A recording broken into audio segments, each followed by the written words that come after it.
This is Bryce Burge, host of Your Soccer Passport. Thanks for listening to the following broadcast on Public House Media. This is Jessica Hammer, co-host of Crowned and Dangerous here on Public House Media. Thanks for listening to the following broadcast on Public House Media. Once you are done with this episode, I hope you'll come check out my show, Crowned and Dangerous, where Maddie and I talk about all things pageant related, especially our experiences in the Miss America organization. A new show comes out bi-weekly, every other Thursday. Don't forget to subscribe on iTunes so you never miss an episode of Crowned and Dangerous. Thanks again for checking out the following broadcast on Public House Media.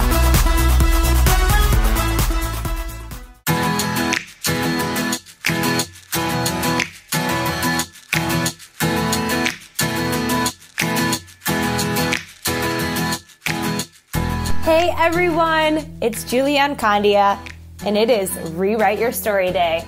Thank you for tuning in to Rewritten. I just appreciate it. I say that every week, but I am so serious. Thank you for just taking time out of your day to hear something positive, to hear something that reminds you of who you are and who you're made to be. You can be anyone you want to be in life. And I hope I can be that reminder for you. So I just got done reading this book. If there's anything you will start to learn about me, is that I'm obsessed with personal development. I love reading. I get immersed in my books, and I love to just share takeaways. So not only do I just read them and then put them down, I let them really captivate me. And I think about the lessons I can learn from the books that I read, the podcasts that I hear. So 212th degree is the point at which water boils. So if the water temperature is at 211, not boiling. As soon as it gets to 212, it boils. 1 degree makes all the difference. So this book was all about that seemingly small choices, small actions will compound over time. And in this book, they were talking about NASCAR. I don't watch NASCAR. I don't really know anything about NASCAR. But this is what fascinated me about NASCAR. The average margin of victory in the Daytona 500 was 0.096 seconds. And in that 0.096 seconds, the first place prize was $1.5 million, and the second place prize was $1 million. Now, the average margin of victory in seconds at the Indianapolis 500 was 0.87 seconds. Get this. Literally less than a second. First place to second place. The first place prize was $2 million, and the second place prize was $830,000. That is insane. Less than a second. That's all the difference that was made. In this book, they said, the big results are driven by the final repetitions, not the first. Eliminate 30 minutes of television or web time each day and get back more than 180 hours each year for something more important or fun. That's equivalent to 4.5 weeks at work by simply eliminating 30 minutes of television a day. Isn't that insane? I just couldn't even comprehend. And he even was saying in the book that if you set your alarm 10 minutes earlier and when you wake up, you're like, oh, just 10 more minutes of sleep. He said, what if you looked at it as it's 10 more minutes of life I get to live? Let me tell you, when my alarm goes off, that's exactly what I think about now. Every workout you do accumulates over time. If you're building a business, every hour of work you choose to pour into your business will compound over time, and you won't see the results right away. I can't remember where I saw this, but they said, instead of writing a book, write a page. Once you write that page, you'll write another. And then over time, you'll have a book written. Sometimes we can look at where we want to go and what we want to do, and it just seems so overwhelming, and we forget that it's just tiny accumulation of steps. It's inch by inch that makes us. So whatever dream you have, however you want to rewrite your story, it takes one moment at a time. It takes holding a door open every day for someone else, picking up that piece of trash somewhere else, calling a family member once a day to increase your better relationships in life. That's even putting your freaking phone away when you're present with a friend every time you talk to them. And you're going to notice a shift. You're going to notice a change in your mindset. And I even think about that in these last 4 years. When I started my journey as a business owner and coach, y'all, I was a mess. But I was hungry. And I remember the first thing I ever wrote down in my notebook as soon as I became a coach, as soon as I opened my business: slow and steady wins the race. Consistency is key. And I have shown up every single day for 4 years. In Europe, all across the country, traveling, deaths, planning a wedding, a move across the country, a miscarriage, Eric leaving his job, whatever it was, I've shown up every single day. And it's compounded over time. And I just look back from when I first started to now, it took one book at a time. It took one workout at a time. It took sharing my story one post at a time, one conversation at a time, and it accumulated. It turned into something so much more. It turned into a community, and I just even think about that with our business, and our team is Team Happy and Fit. They're just so incredible. They're so wonderful. I hear this a lot where women say, I get along better with men, or I don't have a lot of close girlfriends. And I'm like, man, you're missing out. You are missing out because society has told you that women compete. Society and Instagram has taught you to believe that you're not good enough, that all women don't want success for each other, that all women do is want to compete and be jealous. You are missing out. You are already limiting yourself by saying, I don't get along with women. Because Team Happy and Fit, there's men too. What up, guys? There are women on this team that are so encouraging, so uplifting.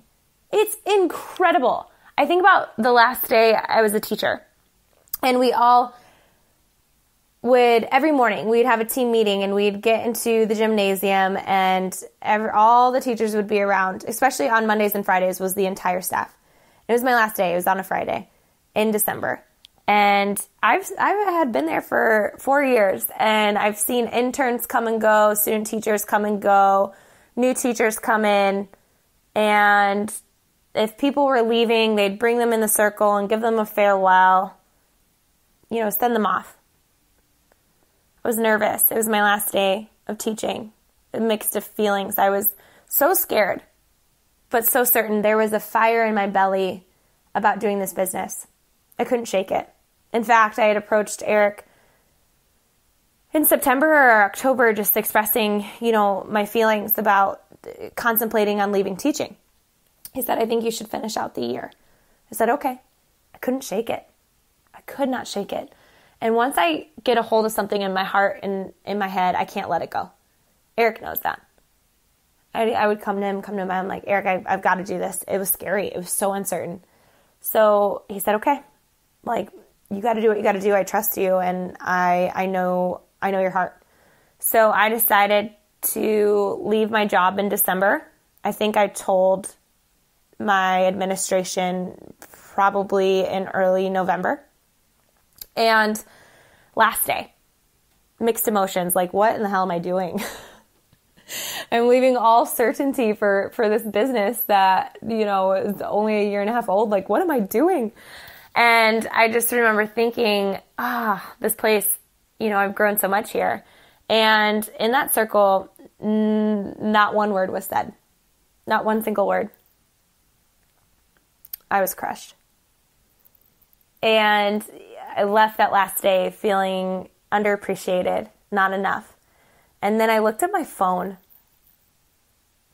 and my phone was blowing up with my community. Hey, Julianne, today I know is a hard day for you. I'm thinking of you, sister. Hey, girl, I'm thinking about you today. Julianne, I love you. What a big day. Julianne, I can't imagine how hard today is, and we're here for you. Not one word was said in that circle on my last day of a place I poured my life into, what I thought. And as soon as I looked at my phone, I knew I had made the right decision. I had a tribe of people that were rooting for me, but supporting me and encouraging me and there for me in a time that was so uncertain and so scary. And I can't help but tell you that you are the people you surround yourself with. And you are limiting yourself if you're saying, oh, I don't get along with those types of people, or I can never do that. You're already putting limitations on yourself. I don't have the motivation to work out. It is an accumulation of people, of time, of consistency that creates you, that helps you rewrite your story. So for when I started to a year and a half in, it took book by book.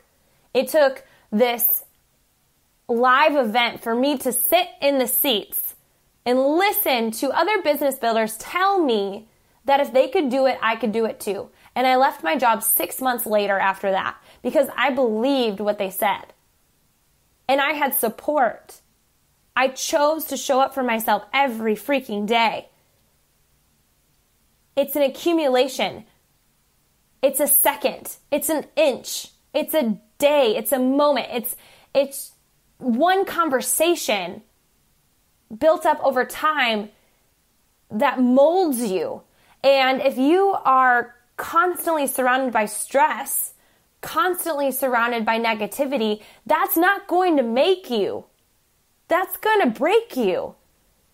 It's an accumulation of eating like crap and watching TV. For me, I call myself couch to coach. I was addicted to the couch. I still am, so I have to be very diligent about not getting on it. I could watch TV all day, for sure. But that does nothing for my brain. That does nothing for my mindset. And I started changing my habits over time, one little change at a time, and it changed my entire life. For you saying you can't do it, it's because you're saying that based on where you currently are. Well, of course not. With the mindset that you have, the people you're surrounding yourself with. And I need to be that voice for you today because 212 degrees creates boiling water. 1 degree difference. With awareness comes responsibility. And that responsibility is to take action. In the 212th, the extra degree, even as a friend, you can choose to visit or talk with one extra friend each week and create 52 additional discussions among friends for the year. Each week, one extra friend. 52 additional awesome discussions that you could have. I think that's so inspiring because sometimes when we're looking at our goals, we just get so overwhelmed with who we want to be and where we want to go that we don't know how to get there. That we do want to lose that weight, that we do want more money. We're so sick and tired of living paycheck to paycheck where it's like, how can I make this happen overnight? How can I make this happen? Where it's like, you don't. It's one choice at a time that's going to, like when I first started our business, y'all, real talk. $0 a week, $4.99, $32 a week. Then that turned into $250 a week. Then that turned into $500 a week. Then that turned into $1,000 a week. Then it turned into $1,500 a week. But for a while there, it was just belief, because there was nothing tangible to show up. That all the work that I was pouring into was not reflecting my paycheck at the time. Just as much as when I showed up in my workouts the first 3 days, it's not that I lost 35 pounds. It was an accumulation. It was the extra degree. It was not quitting that got me there. So remember this.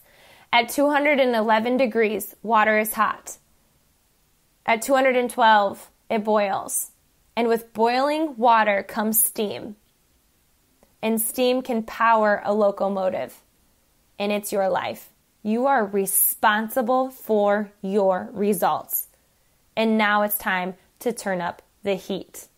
If you can commit to operating at 212 degrees in everything that you do, etch it into your thinking, into your being, apply it to your actions, it guarantees to increase your results positively, and in so many cases, increases your results exponentially. You all are awesome. And that book, 212, The Extra Degree by Sam Parker and Mac Anderson, was incredible, because I was like, oh my gosh, that's how I've done this so many times. How did you get to where you are? I made one choice at a time. Thank you for listening, friends. I'll talk to you soon.